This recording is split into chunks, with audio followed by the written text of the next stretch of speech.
बालों वाली बहू। मनोरमा का चेहरा और बदन बालों से भरा है, इसीलिए कोई भी लड़का उसकी ओर देखता तक नहीं है। जो भी लड़का उसे देखने आता वो उसे रिजेक्ट कर देता। एक रोज मनोरमा की सहेली संध्या उसके घर आती है। तभी सीता उससे कहती है, बेटा अब तू ही कुछ कर, नहीं तो ये कमारी ही रह जाएगी। आजकल तो क्या कुछ चला है जिससे बाल हट भी जाते हैं। हमारे जमाने की तरह थोड़ी ना है जहाँ किसी चीज की सुविधा ही नहीं थी। आज चिंता मत करिए आंटी, इस बार मैं मनोरमा की शादी करवा के ही अपनी ससुराल जाऊंगी। अरे बेटा भगवान तेरा भला करे। संध्या मनोरमा के पास जाती है और उसे कहती है, मनोरमा, हम सब दोस्तों की शादी हो गई है, बस एक तू ही बची है। तू भी इस लगन में सलट जा। मुझ जैसी लड़की से कौन शादी करेगा, तू ही बता। तुम सब तो इतनी सुंदर सुंदर हो कि कोई भी देख कर ही मर मिटे। कहाँ मैं बालों की खान, लड़का देखते ही भाग जाता है। बाल तो हर किसी लड़की के होते हैं, इसमें कौन सी अलग बात है, लेकिन सब वैक्स करवाती हैं। चल आज तू भी करा, फिर देख कैसे तेरे लिए लड़कों की लाइन लग जाती है। नहीं नहीं नहीं, मुझे बहुत डर लगता है। अरे यार बहुत दर्द होता है, मैं नहीं करवा सकती ये सब। अरे पागल, एक बार ही तो कराना है, बस शादी हो जाए फिर क्या। संध्या मनोरमा को किसी तरह वैक्स करवाने के लिए मना लेती है और उसकी पूरी बॉडी और चेहरे पर वैक्स करवा देती है। वाह, ये मैं हूँ, कितनी सुंदर लग रही हूँ मैं। मनोरमा सुंदर लगने लगती है और विवेक उसे पसंद कर लेता है। संध्या के कहने के मुताबिक मनोरमा विवेक को कुछ नहीं बताती और उसकी शादी धूमधाम से हो जाती है और सीता की परेशानी भी हल हो जाती है। शादी होते ही विवेक और मनोरमा हनीमून पर चले जाते हैं। तब विवेक उससे कहता है, मैं तुमसे बहुत प्यार करता हूँ। मैं किस्मत वाला हूँ जो मुझे तुम जैसी इतनी सुंदर बीवी मिली। लगता है ये पल खत्म ही ना हो। मुझे कभी छोड़कर मत जाना। मैं कहीं नहीं जाने वाली। मनोरमा सोचती है, कहीं विवेक मेरे बालों के वापस आ जाने से मुझे छोड़ ना दे।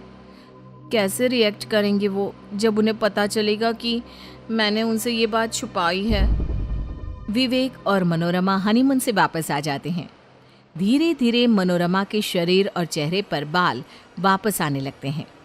एक दिन मनोरमा लस्सी पी रही होती है और उसके होठों के ऊपर मूंछ बन जाता है। ये विवेक देख लेता है। अरे ये क्या है मनोरमा, तुम्हारे होठों पर इतने सारे बाल। ये बाल वाल मुझे पसंद नहीं है। आज के आज इसे हटा कर आ जाओ। आज तो थर्सडे है, आज सासू माँ ने बाल कटवाने से मना किया है ना। अच्छा ठीक है, और किसी दिन चली जाना। कुछ दिनों के बाद मनोरमा के शरीर पर पहले की तरह ही बाल आ जाते हैं और मनोरमा पहले की तरह बदसूरत दिखने लगती है। एक रात जब विवेक उसके बगल में लेटा होता है, तब मनोरमा के पैर उसके पैर से टच हो जाते हैं और वो चिल्लाता है, कॉकरोच कॉकरोच। अरे बाबा, मैं हूँ। बाबा रे, तुम्हारे बाल हैं इतने कड़े, इतने तो लड़कों के भी नहीं होते। अब तो तुम्हारे बगल में सोना भी आफत हो गया है। मैं तो फंस गया हूँ तुम जैसी लड़की से शादी करके। शादी के वक्त कैसी दिखती थी, वो सब धोखा था। तुम्हारे घर वालों ने धोखा किया है मेरे साथ।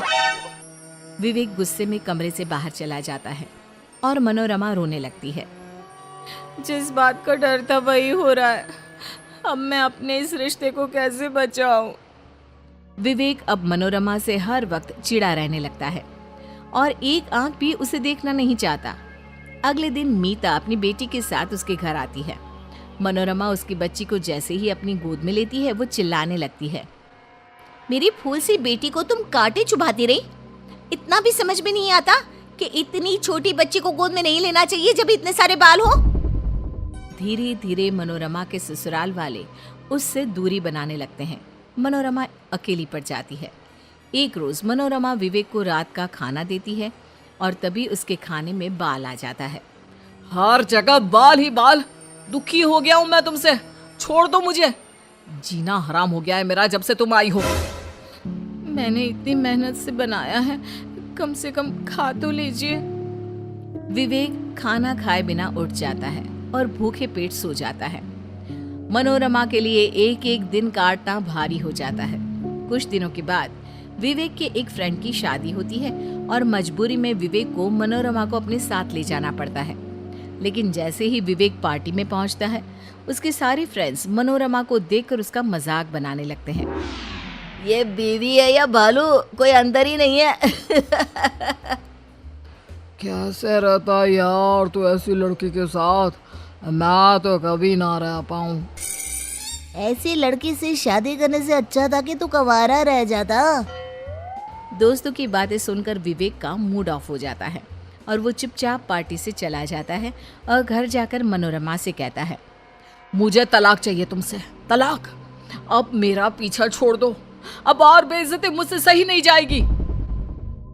कल तक तुम ये कहते थे कि मुझे छोड़कर मत जाना, आज खुद ही निकाल रहे हो। मैं तुम्हारे बिना नहीं रह सकती हूँ। मुझे उस वक्त ये सब कुछ नहीं पता था, अब मैं तुम्हारे साथ नहीं रह सकता। चली जाओ तुम अपने घर वापस। मनोरमा कुछ नहीं कह पाती और वापस अपने घर चली जाती है। कुछ दिनों में दोनों का तलाक हो जाता है और मनोरमा सीता से कहती है, माँ, तुम्हारे और संध्या की इस झूठ ने मेरी जिंदगी तबाह कर दी। अरे मुझे क्या पता था बेटा कि ऐसा कुछ हो जाएगा, मैंने तो ये सब तेरे भले के लिए किया था। उधर विवेक निशा को डेट करने लगता है और दोनों की शादी पक्की हो जाती है। धीरे धीरे विवेक को हर चीज में मनोरमा की याद आने लगती है। निशा को आजकल की चौचले पसंद है और वो विवेक की एक जरा फिक्र नहीं करती। विवेक और निशा के शादी का दिन आ जाता है। जैसे ही फेरे शुरू होते हैं, विवेक मनोरमा के ख्याल में खो जाता है। मैंने मनोरमा के साथ अच्छा नहीं किया, वो मेरे खाने पीने सबका कितना ख्याल रखती थी, लेकिन निशा को तो इन सब से कोई मतलब ही नहीं है। मनोरमा की जगह मैं निशा को कभी नहीं दे सकता। विवेक फेरे रोक देता है और मनोरमा के पास जाकर उससे माफी मांगता है। मुझे माफ कर दो मनोरमा, मुझे अपनी गलती का एहसास हो गया है।